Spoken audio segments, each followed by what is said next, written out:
50.000 di tangan suami, 50.000 di tangan istri. 50.000 bu, duit di tangan istri bisa dibeliin beras, betul apa betul? Bisa dibeliin minyak sayur, betul? Bisa dibeliin sayuran, betul? Bisa dibeliin bumbu dapur, betul? Kemudian ini sayuran dimasak, ketika matang dan siap untuk disajikan, pertanyaan saya, suami ikut makan kagak pak? Anak ikut makan? Kalau ada orang tua sama mertua di rumah ikut makan, alhamdulillah, 50.000 berkah untuk satu keluarga.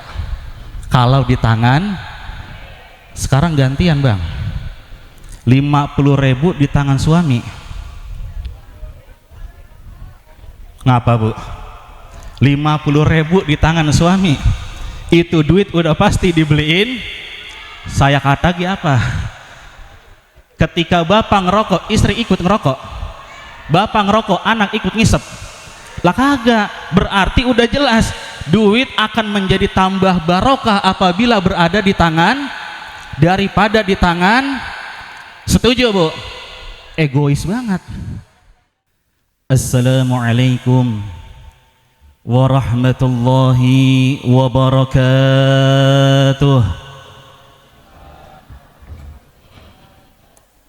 Masih kurang kompak jawab salamnya. Saya kasih pantun dulu boleh bu? Boleh. Nanam pohon salam di kebun sawit. Yang jawab salam saya doain pokoknya pulang dari sini banyak duit. Giliran duit aminah kencang bener. Sekali lagi, anak ayam kepalanya 3. Serem. Cakap dari mana? Anak ayam kepalanya 3, yang jawab salam mudah-mudahan masuk surga. Emang ibu-ibu pengen masuk surga? Mau masuk sendiri apa dipasukin bu? Jawab salam yang kompak. Assalamualaikum warahmatullahi wabarakatuh.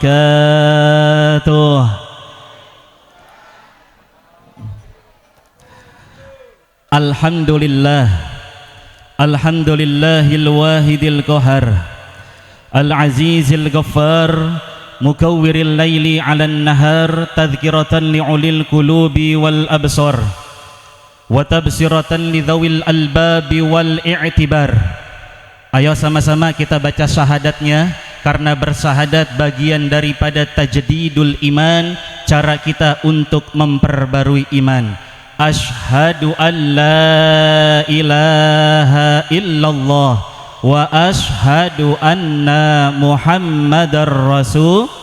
Baca salawatnya, Allahumma salli ala sayyidina wa ala ali sayyidina, la hawla wa la quwwata illa billahil ali.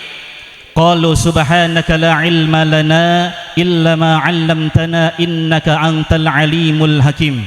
Ayo bareng-bareng kita angkat bunda kedua tangannya, kita minta sama Allah, bilang amin. Ntar dulu, belum dibaca.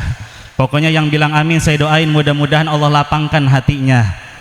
Qala rabbi shrahli sadri wa yassirli amri wahlul 'uqdatam min lisani yafqahu qawli waj'alni waziran min ahli. Shadaqallahi wa sadaqar rasul wa nahnu ala dzalika minasy syahidin wasyakirin walhamdulillahi rabbil. Pokoknya yang bilang amin barusan mudah-mudahan hatinya Allah kasih lapang, hidupnya biar pada senang dan girang, urusannya biar pada mudah dan gampang, syukur-syukur sebelum mati biar bisa ngelunasin. Kompak amat, amin ya rabbal insya. Karena ayat yang barusan kita baca itu adalah ayat doa. Ayat apa bu? Ayat apa? Doanya Nabi Musa alaihi salatu wassalam, yang termaktub di dalam Al-Quran surat Toha. Surat apa? Surat apa pak? Toha ayat 25, 26, 27. You understand? You understand? Ini kalau ibu-ibu udah bilang yes berarti ceramah udah mau selesai ini. Lanjutin jangan bu. ketika Nabi Musa alaihi salatu wassalam beliau menghadap Raja Fir'aun yang zalim, maka Nabi Musa berdoa, Rabbi srahli sadri wa yassirli amri wahlul uqdatam min lisani yafqahu qawli. Shadaqallahul azim. Ya ilahi anta maksudi waridhaka matlubi a'tini mahabbataka wa ma'rifatak Allahumma aghnina bil ilmi. Amin Bu. Udah telat lah, amin makin disuruh. Pokoknya yang bilang amin saya doain mudah-mudahan aghnina jadi orang kaya. Emang pengen jadi orang kaya? Saya mau tanya Bu, kira-kira pengen jadi orang kaya ilmu atau kaya harta? Sekarang bapak-bapak saya tanya, Pak, bapak mau kaya harta apa ilmu? Ilmu, cakep. Sekarang gantian ibu-ibu, mau kaya ilmu atau harta Bu? Dua-duanya. Harta sama ilmu? Iya begitu, dua-duanya. Emang mau diduain? Yang ngomong dua-duanya saya doain mudah-mudahan pulang dari sini diduain. Artinya diduain, dunianya dapat, akhirat juga dapat. Sebab dikatakan di dalam sebuah hadis Nabi, man arada dunya fa'alaihi bil ilmi wa man aradal akhirah fa'alaihi bil ilmi wa man aradahuma fa'alaihi bil ilmi. Barang siapa yang menginginkan dunia maka harus dengan dan barang siapa yang menginginkan akhirat juga harus dengan, dan barang siapa yang menginginkan kedua-duanya, artinya kalau pengen hidup bahagia dunia dan di akhirat maka harus dengan Ini sekarang kita lagi duduk di majelis taklim, duduk di majelis ilmu, hadir di pengajian, maka mudah-mudahan pulang dari sini kita mendapatkan kebahagiaan di dunia dan kebahagiaan kelak di yaumil akhirat. Amin ya rabbal insya. Lanjut kita minta sama Allah, bilang amin yang kompak. Allahumma aghnina bil ilmi, amin, wa zayyina bil ilmi, wa akrimna bit taqwa. Jalan ke Bekasi lewat kali Malang, cakep.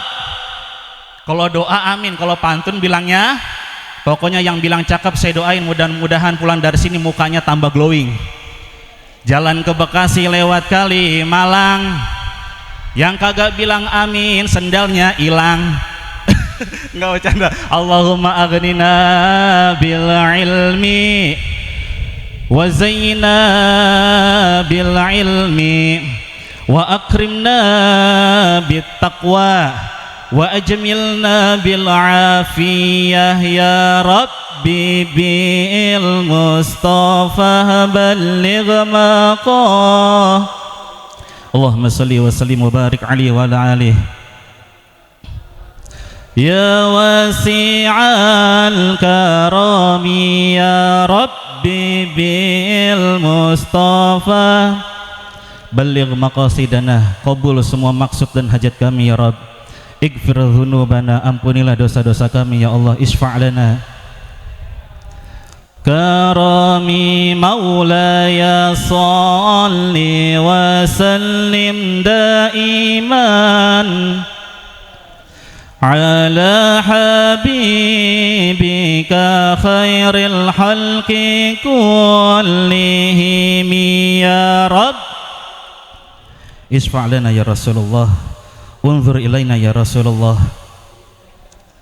waghfir lana ma madha ya wasi'al karami. Allahumma salli wa sallim wa barik alaihi wa ala alihi. Hadratil muhtaramin, segenap para alim ulama, para asatid wal asatidah, para hujaj, para tokoh masyarakat, wabil khusus guru kita diantaranya Abuya Kiai Haji Maksum Ahyad. Kita doakan mudah-mudahan beliau senantiasa Allah berikan panjang umur dalam keadaan sehat walafiat. Allah tambah keberkahan di ilmunya, amin ya Allah ya Rabbal. Begitu juga yang sama-sama kita hormati Bapak Lurah Kumpul Sebra beserta jajaran staf pengurus desa di Jalan Jaya. Kita doakan mudah-mudahan senantiasa Allah berikan panjang umur dalam keadaan sehat walafiat, dan mudah-mudahan Allah menangkan di setiap perjuangannya, amin ya Rabbal alamin. Begitu juga ada Bapak Ustadz Rojali, Bapak Ustadz Rahmat, Bapak ketua DKM yang merangkap sebagai ketua RW, yaitu Bapak Ustadz Ihsan, yang pada malam hari ini beliau juga merangkap sebagai Menteri Perhubungan. Karena jujur acara pada malam hari ini saya dihubungi oleh beliau. Kita doakan mudah-mudahan beliau senantiasa Allah panjangkan umurnya, Allah sehatkan badannya, Allah tambah keberkahan di dalam keilmuannya. Amin ya Allah ya Rabbal. Tidak lupa yang saya hormati seluruh para jamaah, bapak-bapak, wabil khusus ibu-ibu yang selalu kompak dan selalu rame. Karena kalau saya perhatiin Pak Lurah, di setiap acara yang paling rame mah ibu-ibu. Betul Bu? Jawab yang kompak. Maulidan ibu, pengajian, yasinan, kondangan, arisan, yang tukang kredit, yang tukang ngutang. Bahkan acara pada malam hari ini bisa sukses, saya yakin karena adanya ibu-ibu. Maka kita doain mudah-mudahan ibu-ibu biar pada sehat, panjang umur, murah rezeki, qabul semua hajat, sebelum mati bisa berangkat haji, pulang haji baru jangan mati dulu, mudah-mudahan masih panjang umurnya. Amin ya Allah ya Rabbal alamin. Ibu, Bu, gimana kabarnya hari ini, sehat? Alhamdulillah. Dengan kemuliaan daripada Maulid Nabi kita minta sama Allah, mudah-mudahan yang sedang sakit di antara kita Allah Subhanahu wa taala hilangkan penyakit kita. Yang lagi batuk Allah hilangin batuknya. Yang lagi meriang Allah hilangin meriangnya. Yang lagi pilek Allah hilangin pileknya. Yang lagi sakit gigi mudah-mudahan Allah hilangin giginya, penyakitnya.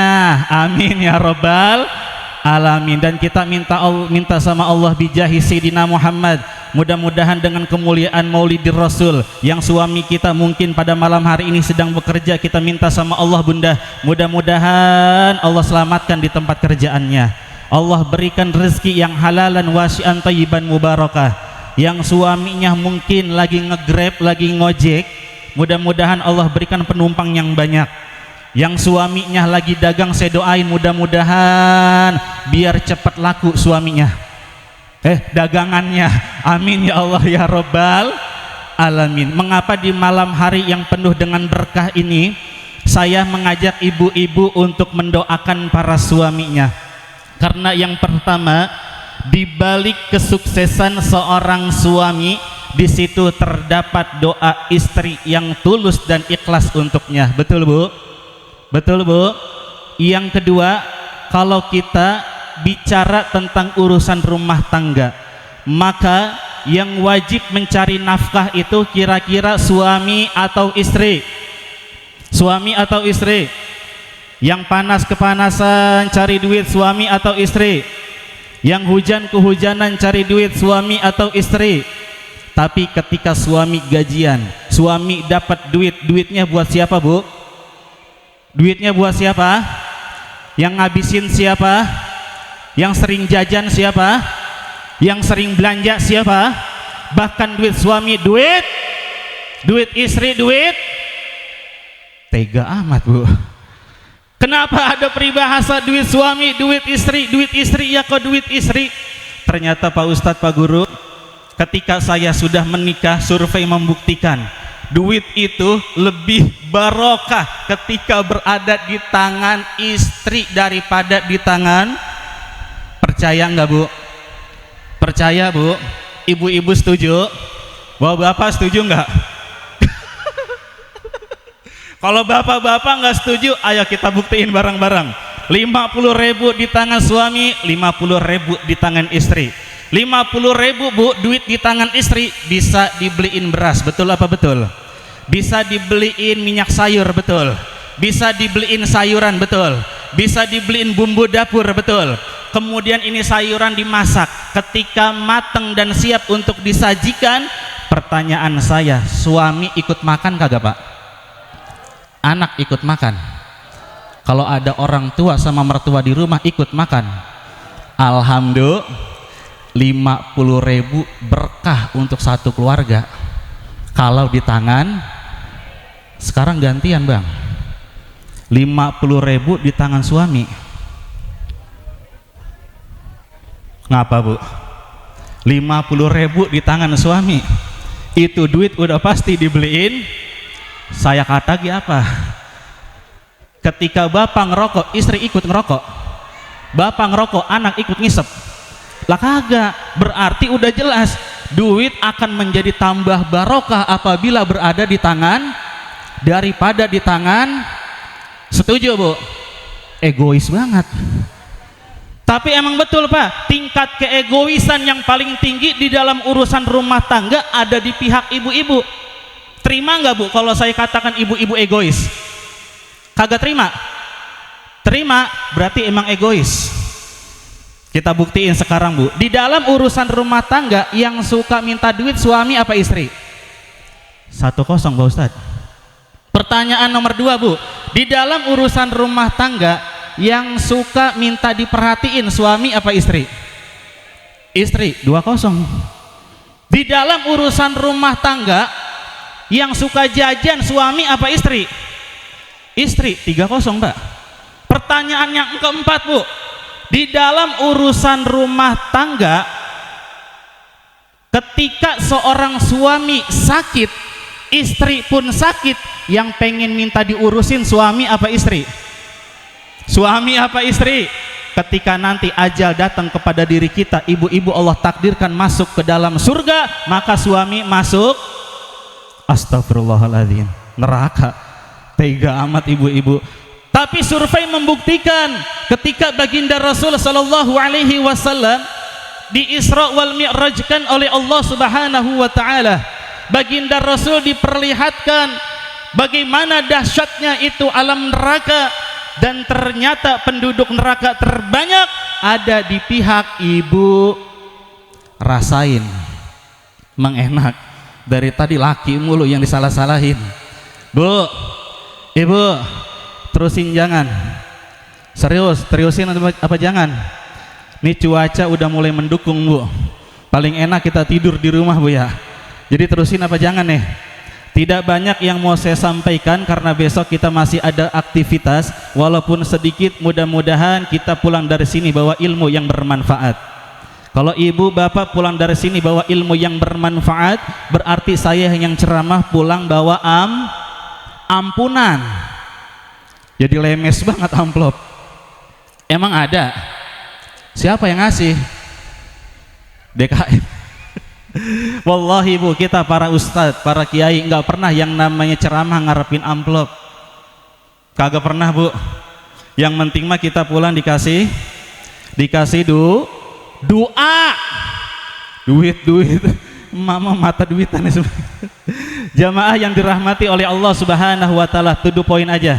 Malam hari ini kita memperingati Maulid Nabi besar Muhammad sallallahu alaihi wasallam. Saya mau tanya, cinta enggak dengan baginda Rasul? Kangen enggak dengan baginda Rasul? Rindu enggak dengan baginda Rasul?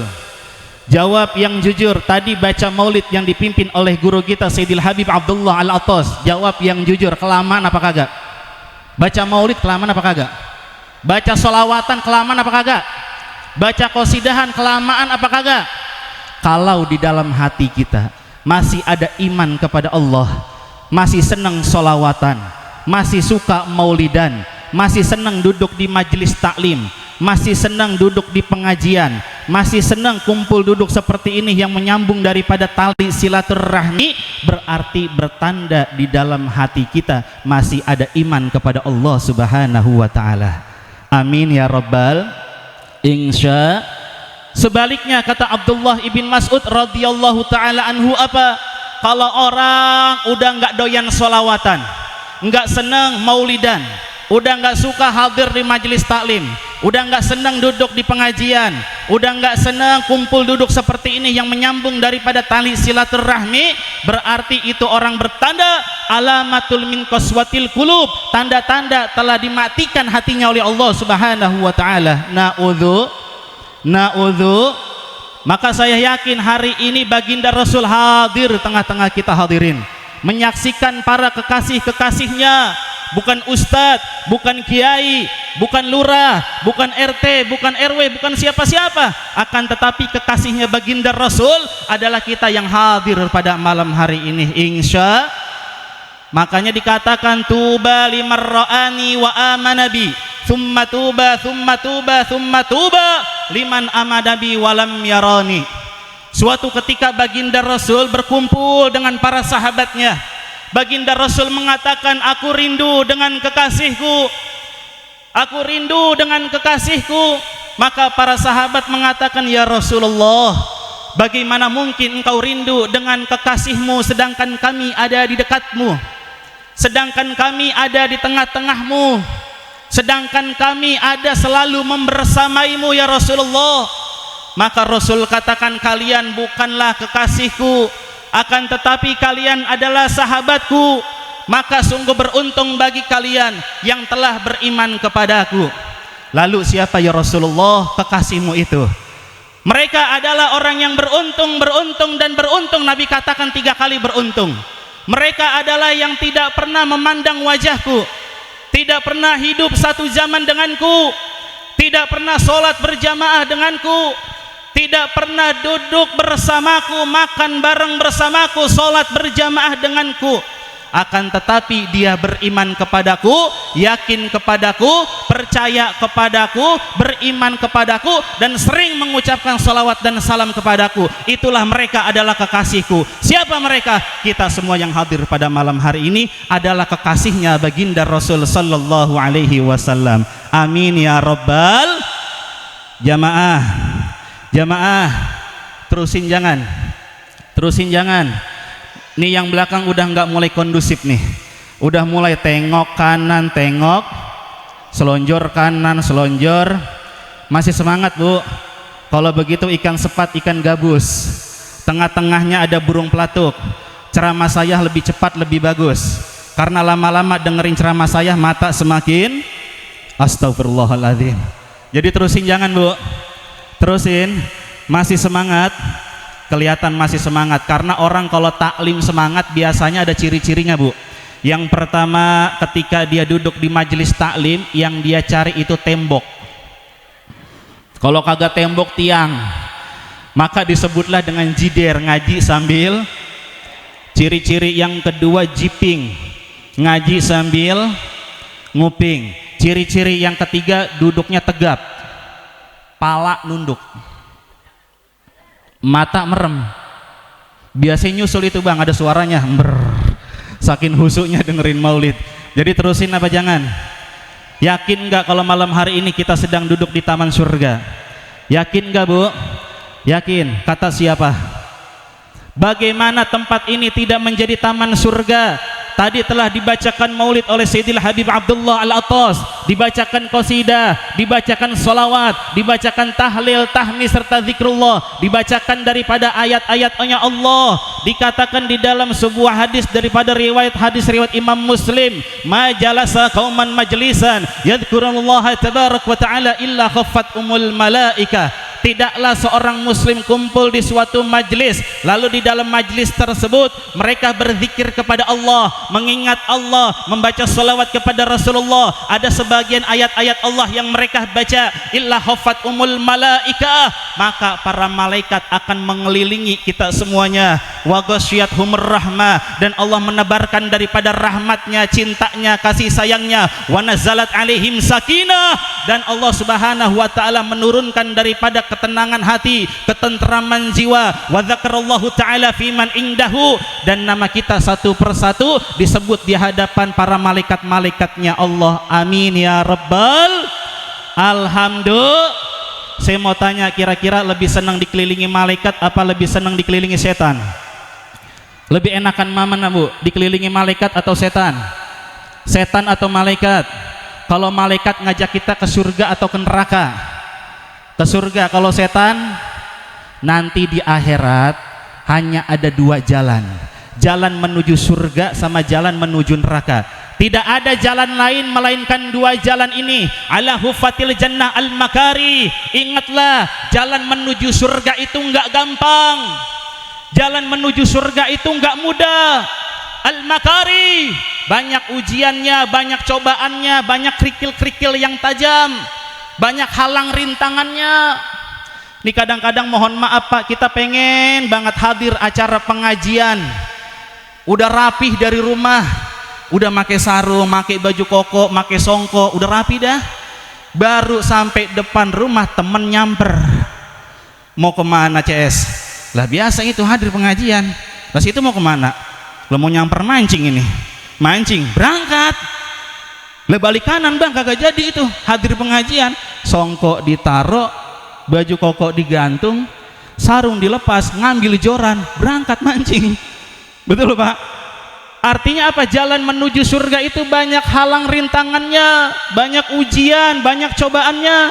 Nih kadang-kadang kita pengen hadir acara maulid, dandan udah cantik, dandan udah cakep, udah make baju gamis, make jilbab udah rapi, bawa tas branded, muka udah pakai bedak, mereknya yang rada mahal, Skintific.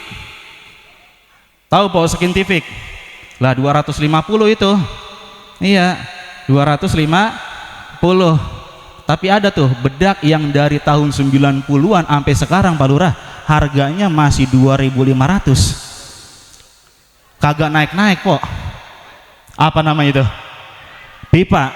Iya, yang dipakai tiap malam Jumat. Asal ditepak ngebul.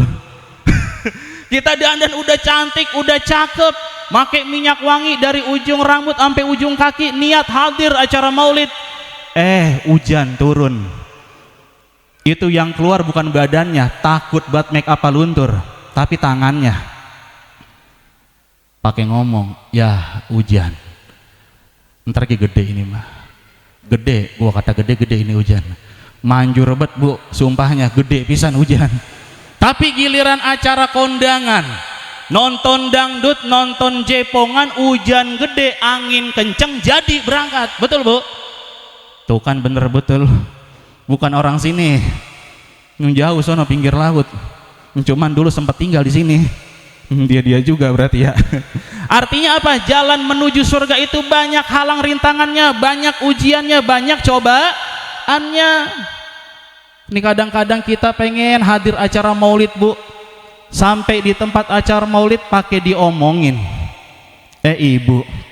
Ibu tumben bu hadir acara maulid.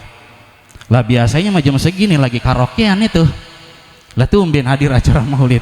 Makanya saya mesen sama ibu-ibu, kalau ada tetangga, teman, saudara baru mulai aktif di pengajian, baru mulai gabung di majelis taklim, baru mulai aktif ikut memakmurkan masjid, baru pengen sholat berjamaah di masjid, satu pesan saya bang, jangan suka diomongin. Ini mah kadang-kadang kan kita punya mulut lemes banget. Ada orang baru mulai aktif di pengajian, gabung di majelis taklim, pakai diomongin. Lah tumben ngaji po, pantesan tadi malam hujan gede banget. Lagi dengan ibu ngaji, tumben bang injak masjid. Lah biasa mau di pos ronda sambil main catur. Ada orang model begitu bu ya. Jangan suka diomongin. Dakwah itu merangkul, bukan memukul. Dakwah itu mengajak, bukan mengejek. Maka kalau ada tetangga, saudara baru mulai aktif di pengajian, kita rangkul, kita ajak, jangan kita ejek. Alhamdulillah ibu sekarang udah mulai aktif di pengajian. Mudah-mudahannya bu biar pada istiqomah ini kita. Ini umur kita udah setengah tua bu, udah terlalu banyak ini maksiat yang udah kita lakukan. Ibarat orang makan mah kita udah bega ini, malu sama anak, cucu, mantu, ilok begini-gini aja ini kita hidup. Ayo bareng-bareng dah kita ngaji, sholat yang bener, sholat 5 waktu jangan ditinggal, puasa di bulan suci Ramadan. Betul bu? Mudah-mudahan biar pada istiqomah dah. Nah kalau ada temen yang ngomong begitu kira-kira enak apa kagak bu? Enak. Betul bu? Makanya kita itu hidup jangan pernah dengerin omongan orang lain. Sebab orang lain mah hanya bisanya ngomong, hanya bisanya menilai. Kita sendiri yang menjalankan kehidupan. Dan sebagus-bagusnya penilaian adalah penilaian dari Allah Subhanahu wa ta'ala. Makanya dulu pernah ada sepasang suami istri. Ini sepasang suami istri bu, dia punya peliharaan kuda. Ketika laki sama bini nuntun kuda, sampai di tepi jalan ada warga. Kata warga, ya suami istri kagak punya pikiran, udah tahu punya kuda kagak mau ditaekin, mubazir itu kagak ditunggangin. Kata bininya, bener juga bang, ini kuda ngapa kita tuntun doang. Udah dah kalau begitu mah biar saya yang naik di atas kuda, abang yang nuntun kuda. idep itu lakinya po, nuntun kuda aja di tepi jalan. Sampai di pertengahan jalan ada warga, itu warga ngomong, dasar istri songong, istri durhaka, enak-enaknya naik di atas kuda sedangkan lakinya lagi nuntun kuda. Istri kurang ajar, songong sama laki. Kata bininya, bener juga bang apa yang diomongin sama orang. Kalau begitu mah biar neng yang turun, abang dah gantian yang naik di atas kuda. Naik itu po, laki di atas kuda, bininya suruh nuntun kuda bininya. Dia jalan sampai di tepi jalan, ketemu lagi dengan warga.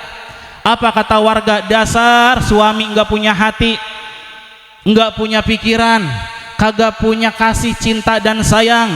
Enak-enaknya naik di atas kuda sedangkan istrinya suruh nuntun kuda. Kata lakinya apa? Ya neng, kita salah lagi. Terus bagaimana bang? Udah kalau begitu mah jangan ada yang di bawah, udah naik dua-duanya. Naik po dua-duanya, laki sama bini tuh naik kuda, nunggangin kuda. Dia jalan lagi sampai di tepi jalan, ketemu lagi sama tetangga. Kata tetangga, dasar suami istri kagak punya prik kebinatangan, kagak punya kasih sayang sama binatang. Udah tahu itu kuda kecil pakai ditunggangin berdua, emang kagak takut apa entar itu kuda kakinya patah? Artinya apa? Kita itu di mata orang serba salah hidup, betul? Jangankan salahnya, benernya kita kadang-kadang masih disalah-salahin sama orang, betul po? Makanya hidup itu paling enak jangan pernah kita melihat daripada penilaian orang lain. Terus kita berjalan di jalannya Allah, terus kita beribadah, terus kita istiqomah, karena sebaik-baiknya penilaian adalah penilaian dari Allah Subhanahu wa ta'ala. Betul bu? Jadi jalan menuju surga itu ada aja ujian dan cobaannya, banyak rintangannya, banyak gangguannya. Maka teruslah istiqomah dengan ikhlas niat lillahi ta'ala. Sebaliknya ala hufatin nar bisyahwat, sedangkan jalan menuju neraka itu enak, jalan menuju neraka itu lezat, nikmat, tidak sulit. Bisyahwati, karena dihiasi dengan syahwat. Ini kalau boleh jujur bu, udah jam 10:30, kira-kira lebih enak kita duduk di sini apa rebahan di rumah? Jujur, enakan duduk sila di sini apa rebahan di rumah? Lebih enak dengar ustadz ceramah apa lebih enak karaokean? Lebih enak ngeliatin ustadz apa lebih enak ngeliatin artis? Saya mau tanya, artis ganteng apa jelek? Ganteng apa jelek? Kalau ustadz, astagfirullahaladzim, jujur amat kalau ngomong. Jamaah, ketika nanti kita ditakdirkan oleh Allah Subhanahu wa ta'ala masuk ke dalam surganya Allah, kira-kira ngandelin rahmat dari Allah apa amal ibadah kita? Rahmat dari Allah apa amal ibadah kita pak? Enggak bakalan bisa kita masuk ke dalam surga tanpa rahmat dari Allah dan syafaat dari baginda Rasul sallallahu alaihi wasallam. Terus ada yang sombong, Pak Ustadz, saya pengen masuk ke dalam surga dengan amal ibadah saya, dengan baca Quran saya, dengan sholatnya saya, dengan puasanya saya. Model bagaimana dulu baca Qurannya? Ini kadang-kadang kita baca Quran tiap malam Jumat doang, bukanya suratul Yasin, kita baca tuh surat Yasin, Bismillahirrahmanirrahim, Yasin wal Qur'anil Hakim, innaka laminal mursalin ala siratim mustaqim. HP bunyi cengking, kita lihat kok, nggak taunya WA masuk, kita penasaran, kita buka juga itu WA, ternyata teman kita WA, Assalamualaikum, lagi di mana posisi besti? Kita balas, Waalaikumsalam, lagi di rumah. Kenapa emang? Saya ke rumah ya, kita makan seblak ayo, ama minum es teler itu yang lagi viral, yang 1 teko apa 1 galon tahu dah. Oke, OTW. Shadaqallahul azim. Kelar pok, baca Yasin sampai situ doang. Model seperti itu kita banggain di hadapan Allah Subhanahu wa ta'ala. Ustadz, saya pengen masuk ke dalam surga dengan sholat saya. Sholat model bagaimana? Nih kadang-kadang kita sholat baru dapat 1 rakaat tapi pikiran kita udah kemana-mana, betul? Saya mau tanya, sholat zuhur berapa rakaat bu? Zuhur rakaat pertama khusyuk, rakaat kedua khusyuk, rakaat ketiga datang tamu ngetok pintu, permisi paket. Bu, paket bu, kira-kira mikirin paket apa mikirin sholat? Sholat apa paket? Udah pasti paket. Sholat asar berapa rokaat? 4 rokaat. Rokaat pertama husu, rokaat kedua husu, rokaat ketiga hujan turun. Mikirin jemuran apa sholat? Sholat apa jemuran? Jangankan ibu-ibu, nih saya yang kata orang ustadz, kata orang lagi nengah sama baik pok, sholat masih begitu-gitu juga. Bahkan mohon maaf, beberapa bulan ke belakang kemarin saya habis safari dakwah di daerah Bantul. Tahu Bantul bu? Daerah mana? Jogja. Saya beberapa bulan kemarin safari dakwah di daerah Bantul, Klaten, biasa sampai Magelang 1 tahun 2 kali pak. Pulang dari sana hari Ahad. Hari Ahad badan udah mulai rada meriang. Malamnya saya periksa sekalian cek darah, ternyata positif tipes. Biasanya orang yang punya penyakit tipes karena kecapean dan kurang tidur, sama pola makan gak diatur. Karena tipes akhirnya saya dirawat. Dari mulai malam Senin, malam Selasa, malam Rebo, malam Kemis ba'da asar pulang, pakai BPJS. Pulang 3 hari doang tuh. Betul bu? Qadarullah besoknya hari Jumat. Saya dapat jadwal khotib Jumat sekaligus imam. Karena kondisi badan masih lemes abis diimpus, akhirnya minta tolong sama teman asatid agar badalin saya sebagai pengganti. Naik dia jadi khotib. Saya mau sholat tahiyatul masjid, berdirinya di shop nomor 2. Yang namanya orang laki-laki pak, kalau sholat itu kan biasanya pada pakai sarung. Di bawah sarung kan suka ada mereknya tuh. Iya, suka ada mereknya. Pertanyaan saya, kalau lagi sholat itu merek sarung dibaca apa kagak? Hah? Dibaca kagak? Jujur, dibaca apa kagak pak? Kalau lagi sholat dibaca lah, sama berarti. Saya kayak begitu. Ketika saya mau sholat takbiratul ihram, Allahu Akbar, mata saya langsung ke depan pak. Gajah duduk, ngelirik ke kanan wadimor, ngelirik ke kiri sarung atlas. Dalam hati saya, lagu sholat ngapa jadi bacain merek sarung? Artinya apa? Kalau kita mau sholat, khususnya buat bapak-bapak, ketika kita sholat berjamaah di masjid ataupun di musola, ketika kita sholat berjamaah diusahakan itu merek sarung jangan ditaruh di belakang, jangan juga ditaruh di samping, apalagi di depan. Jangan. Emang apa Ustadz? Kita bang yang baca kita. Lah itu beneran, ini mah bener bu. Ketika saya lagi ruku, Allahu Akbar, sarung atlas. Lah, sholat jadi bacain merek sarung. Terus ditaruh di mana Pak Ustadz? Ditaruhnya di paling atas. Kemudian dibuntel. Tuh, dan buntelannya itu, tahu buntelan? Lah norak bet Pak, orang tahu buntelan. Ya, dilibed. Nah, libedannya itu ditaruh pas lempengan udel puser.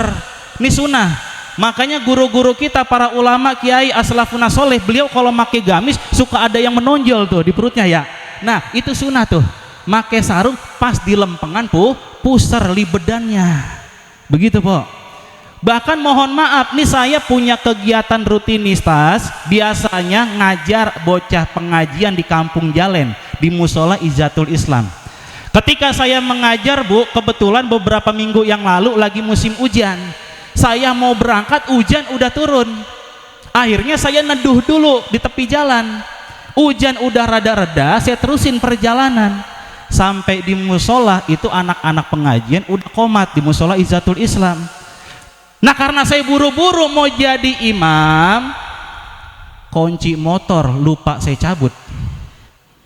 Nah ketika saya jadi imam tuh, iya, saya kan biasa kalau imam pakai gamis bu. Yang namanya gamis orang laki kan biasanya ada kantongnya tuh, ada sakunya kanan kiri bu, begitu tuh, norak banget ibu bu, tuh begini tuh, ada kantongnya.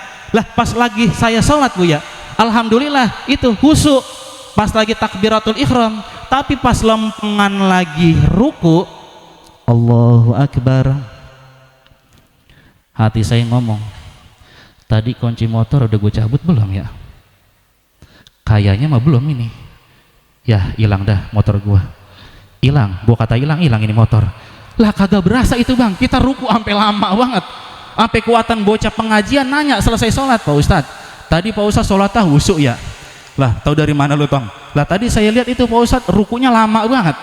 dalam hati, ya bocah bukannya husu, emang lagi mikirin kunci. Kemudian i'tidal tuh ya, kan i'tidal, tak ngerti i'tidal bu, bangun dari ruku i'tidal tuh, sami Allahu liman hamidah. Kan tadi ada kantong tuh ya, tangan saya ngegrepe dikit pak, begitu tuh kan hilang, bener ini mah hilang kunci, hilang motor gua kata hilang ini mah, mana baru lunas lagi. Lah ujung-ujungnya kita sholat malah mikirin, lah bu, lah sama baik ini kan ya, artinya apa? Enggak bakalan bisa kita masuk ke dalam surganya Allah tanpa rahmat dari Allah dan syafaat dari baginda Rasul sallallahu alaihi wasallam. Tidak ada satu amalan pun yang bisa kita banggakan di hadapan Allah Subhanahu wa taala. Maka dengan hadirnya acara peringatan Maulid ini, ayo sama-sama kita tanamkan rasa mahabbah, rasa cinta kita kepada baginda Rasul sallallahu alaihi wasallam dengan perbanyak sholawat. Inna awalan nas biyaumil qiyamah aktsuruhum alaiya sholatan. Karena manusia yang paling utama nanti di akhirat adalah orang yang paling banyak sholawat. Dosa kita banyak bu, maksiat kita doyan, ibadah kita masih berantakan, terus pengen masuk ke dalam surga, lah mimpi bu, betul bu, lah mimpi, idep banget, maksiat doyan, dosa banyak, lagi pengen masuk surga, lah betul bu. Semuanya itu butuh perantara, butuh wasilah, dan sebagus-bagusnya berwasilah adalah berwasilah kepada baginda Rasul sallallahu alaihi wasallam. Jangankan di akhirat, di dunia aja kita butuh perantara. Umpama gini bang, ada dua pemuda, ini dua pemuda dua-duanya pengen tes di PT. Yang satu pinter, cerdas, berprestasi, nilainya cakep. Yang satu lagi, yang nomor dua, ini bocah biasa-biasa aja, nilainya pun biasa-biasa aja, prestasinya pun biasa-biasa aja, kemudian kemampuannya pun biasa-biasa aja. Tapi ketika ditesnya bareng, tunggulah hasil pengumuman. Dan ternyata hasil pengumumannya itu yang lulus, yang diterima di PT itu adalah yang nomor dua, yang nilainya biasa-biasa aja, kemampuannya biasa-biasa aja, prestasinya pun biasa-biasa aja. Pertanyaannya, kenapa yang nomor satu, yang lebih pinter, yang lebih berprestasi, yang nilainya lebih bagus enggak diterima? Yang diterima yang nomor dua. Kenapa? Ternyata jawabannya yang punya PT-nya itu adalah pamannya, mamangnya, ada orang dalam. Betul mas? Ada orang dalam. Ini di dunia butuh perantara, butuh wasilah. Lalu bagaimana kelak di akhirat? Nabi Muhammad enggak kenal kita tanpa adanya perantara. Apa perantaranya? Dengan kita perbanyak sholawat. Dosa kita banyak, maksiat kita doyan, terus pengen masuk surga tanpa adanya orang dalam, enggak bakalan bisa. Maka pelajaran yang bisa kita ambil dengan peringatan Maulid ini, yang pertama, tanamkanlah rasa mahabbah, rasa cinta kita kepada baginda Rasul sallallahu alaihi wasallam dengan perbanyak sholawat. Allahumma sholli ala sayyidina Muhammad wa ala ali sayyidina Muhammad. Itu yang pertama. Terakhir yang kedua, kita malam hari ini maulidan, sambil pengajian, sambil solawatan, sambil qosidahan, sambil silaturahmi. Betul bu? Sebab orang yang bersilaturahmi itu nggak ada ruginya bang. Orang yang bersilaturahmi itu yang pertama, Allah panjangkan umurnya, Allah permudah urusannya, Allah lancarkan rezekinya. Qala Nabi sallallahu alaihi wasallam, man ahabba ayyubsatalahu fir rizqihi wa yungsa'alahu fi atharihi falyasil rahimahu. Maka barang siapa, kata Nabi, yang ingin dilapangkan rezekinya, dipermudah urusannya, dipanjangkan usianya, kata Nabi, falyasil rahimahu, maka sambunglah tali silaturahmi. Karena kita mohon maaf, hidup di dunia ini nggak bisa sendirian pak, kita butuh orang lain. Jangan mentang-mentang kita kaya sendiri, gagah sendiri, hebat sendiri, pinter sendiri, paling bisa sendiri, terus nggak butuh bantuan orang lain, lah sombong. Ya betul pak, lah sombong. Makanya peringatan Maulid ini intinya kita mencontoh daripada akhlaknya Nabi. Bagaimana akhlaknya Nabi? Beliau itu tawadhu, rendah hati, enggak sombong. Ini kadang-kadang Pak kita sombongnya, naudzubillah. Bahkan nih anggota tubuh kita Pak yang paling mulia, yang paling terhormat, ini kan kepala. Nih pala. Pala mana pala? Takut lupa sama pala. Ini namanya pala. Ingetin Bang ya, pala. Manusia yang paling terhormat anggota tubuhnya adalah kepala. Makanya orang kalau kagak ada kepalanya berarti bukan orang. Dah coba-coba dah, ibu kedatangan tamu malam-malam, pas dibukain pintu ngelongok kagak ada kepalanya, gimana perasaannya? Ih, serem loh, mau medi. Betul, ini kepala anggota tubuh yang paling mulia, anggota tubuh yang paling terhormat, makanya ditaruhnya paling atas. Makanya kadang-kadang kan kita suka bercanda tuh sama teman, pas pala kita dijeguk, ngerti dijeguk lah, norak banget dijeguk, tahu dijeguk kok, ditoyor, ngerti, dikelepak, wah marah kita. Badan saya boleh kamu sentuh, badan saya boleh kamu cubit, asal jangan coba-coba pegang pala saya. Ini pala saya dipitrahin 3,5 liter. Wah marah kita Bang kalau pala kita dikelepak begitu ya, lah marah kita kagak terima. Bahkan ketika kita di kelurahan mau bikin KTP, itu kan yang dipoto pala ya, Pak Lurah ya, lah pala yang dipoto tuh. Lah emang ada orang sini yang gambar KTP-nya gambar dengkul? Wah, kagak ada Pok ya, kali Aldi ada gambar KTP-nya gambar dengkul di. Artinya apa? Kepala ini anggota tubuh yang paling mulia. Tapi lihat ketika kita sujud kepada Allah, pala kita Pok Bang sama rendahnya sama kaki.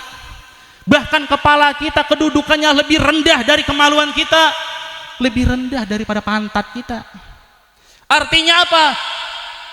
Dengan Maulid Islam mengajarkan kepada kita tawadhu, rendah hati, jangan sombong. Ini kadang-kadang sombong banget, mentang-mentang kaya, jalan kagak mau nginjak tanah. Lah kuntilanak kali Bang. Mentang-mentang kaya, jalan dada duluan dibusungin. Mentang-mentang kaya, ditanya disapa sama tetangga yang miskin kagak mau nengok pisan, pakai buang muka. Mending kalau mukanya cakep dibuang ge masih ada yang mungut. Lemah muka atu-atunya makai dibuang. Orang mah Pak kalau muka atu-atunya jangan makai dibuang apa? Emang muka atu-atunya makai buang muka. Orang yang sering disapa, ditegur sama tetangga sesama muslim, sering buang muka, sering membuang mukanya, memalingkan wajahnya, nanti kelak di akhirat orang tersebut akan dipalingkan dari rahmatnya Allah, akan dipalingkan dari syafaat baginda Rasulullah. Karena mata yang tidak layak untuk memandang wajah indah Rasulullah adalah mata yang selalu memandang orang penuh dengan kehinaan. Na'udzu billah. Jangan pada sombong. Bahkan di dalam surat daripada Al-Luqman, Allah Subhanahu wa taala mengatakan wala tamshi fil ardi marohan. Janganlah kamu berjalan di atas permukaan bumi ini dalam keadaan sombong. Ini kadang-kadang mentang-mentang atasan sama bawahan semaunya. Ada yang model begitu. Kita kan Bang bisa dibilang atasan karena ada bawahan, betul? Karena ada bawahan, atasan sama bawahan saling melengkapi. Coba ibu pakai baju atasan doang, kagak pakai bawahan, wah diselepetin bocah. Kan PA kita dikatain orang gila, betul? Bisa disebut pemimpin karena ada rakyatnya, betul? Coba-coba kita hidup di hutan, dewekan, bisa disebut pemimpin? Lah kagak. Orang bisa disebut pemimpin kan ada rakyat, betul Bang? Lah iya. Nih saya ceramah bisa ngomong seperti ini, bukannya saya yang paling keren, bukan, karena ada ibu-ibu sebagai pendengar. Ibu-ibu, bapak-bapak pada ngadep kemari mukanya karena ada yang didengerin, ada yang dilihat. Artinya apa? Kita hidup ini saling perlu. Bukannya saya ini lebih hebat daripada para jamaah, bukan. Kita hidup ini saling perlu. Ketika kita selesai sholat Pak, lihat, assalamualaikum warahmatullahi ke kanan, assalamualaikum warahmatullahi ke kiri. Itu ada pelajaran. Hidup bermasyarakat harus sering-sering nengok ke kanan, nengok ke kiri. Lihat ke kanan, berapa banyak tetangga kita yang masih pada kelaparan. Lihat ke kanan, berapa banyak tetangga kita yang pada miskin. Lihat ke kiri, berapa banyak anak-anak yatim yang harus mendapatkan kasih sayang daripada kita. Betul? Jangan mentang-mentang kita hidup bisa sendiri, kaya sendiri, mampu sendiri. Apakah nanti kita ketika mati gotong sendiri, bungkus sendiri, sholat sendiri, jalan sendiri? Kan kagak. Betul, Pak? Artinya apa? Lewat maulid Islam mengajarkan supaya kita ini hidup rendah hati, jangan sombong. Berkata Qutbil Ilim, terakhir 2 menit lagi, berkata Qutbil Ilim Abi Hamid ibn Muhammad Al-Ghazali, beliau itu adalah rajanya ilmu yang masyhur dengan panggilan Imam Ghazali. Beliau mengatakan, kun kaliyadaini wala takun udhunaini. Hidup itu paling enak seperti 2 tangan, jangan seperti 2 kuping. Kuping kanan sama kuping kiri ini nggak pernah akur, Bang. Yang kanan madep sono, yang kiri madep sono. Yang kanan budeg, yang kiri anteng, beda mah. Makanya lebaran dia mah kagak pernah ketemu. Hidup itu seperti 2 tangan. Lihat tangan kiri ketika gatel, kagak pakai diundang, kagak pakai dibilangin sama yang kanan. Yang kanan langsung ngebantuin, garukin. Nggak mungkin dong yang kanan ngomong, syukur lu, mampus lu, garuk dewek, emang enak rasain. Lah kagak, betul, Pak? Ketika yang kanan gatel, yang kiri nggak pakai dibilangin, nggak pakai diundang, langsung inisiatif dia garuk dewek. Betul, Bang? Kanan kiri dua-duanya gatel, lamin garuk-garukan dia mah tuh. Ya enak, idep, dua-duanya akur. Betul, Bu? Yang kanan kerjaannya baik, enak. Yang kanan mah kerjaannya nerima gaji, nerima duit, nerima hadiah, nerima amplop, makan, salaman. Wah, enak dah yang kanan mah. Betul, Bang? Tapi yang kiri nggak pernah iri, nggak pernah dengki. Apa yang kata kiri? Emang bagian gua mah bagian cleaning service. Urusan kobelisasi, bagian bersih-bersih udah biarin. Tapi yang kanan nggak pernah sombong. Apa kata yang kanan? Udah kiri, lu yang sabar ya. Ntar nih kalau seandainya kita gajian bulan depan, ente aneh ajak jalan-jalan ke mall. Dia jalan-jalan tuh, ajak ke mall, nerima gaji, enak. Yang kanan mah nerima duit, sampai di mall dia beliin jam tangan. Yang make siapa, Bang? Kiri tuh, make jam tangan dia mah. Kata yang kanan, lu sabar ya. Yang kiri, gajian depan kita jalan-jalan lagi ke mall ya, entar gua beliin cincin. Dibeliin cincin tuh sama yang kanan. Yang make siapa, Bang? Yang kiri tuh, make cincin dia mah yang kiri. Artinya apa? Hidup itu kita enak bersatu, kompak. Betul, Bang? Lidih, tahu lidih? Lidih segede apapun itu lidih, kalau buat ngegebuk laler nggak bakal mati. Tapi lidih kalau banyak, biar kata kecil-kecil, dijadikan satu, namanya bukan lidih, tapi sapu lidih. Buat ngegebuk laler, mati. Jangankan laler, bocah kita gebukin modar itu. Betul, Bang? Artinya apa? Kita hidup pengen seperti itu, kekompakan, kebersamaan, kemajuan, kerukunan. Maka timbullah yang namanya jamaah.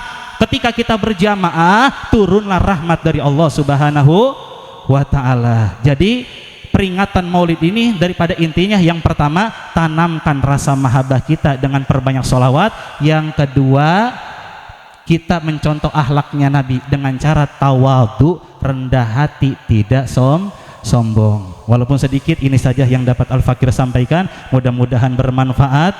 Kurang lebihnya Al-Fakir mohon maaf. Adanallahu wa iyyakum ajmain. Tsumma assalamualaikum warahmatullahi wabarakatuh.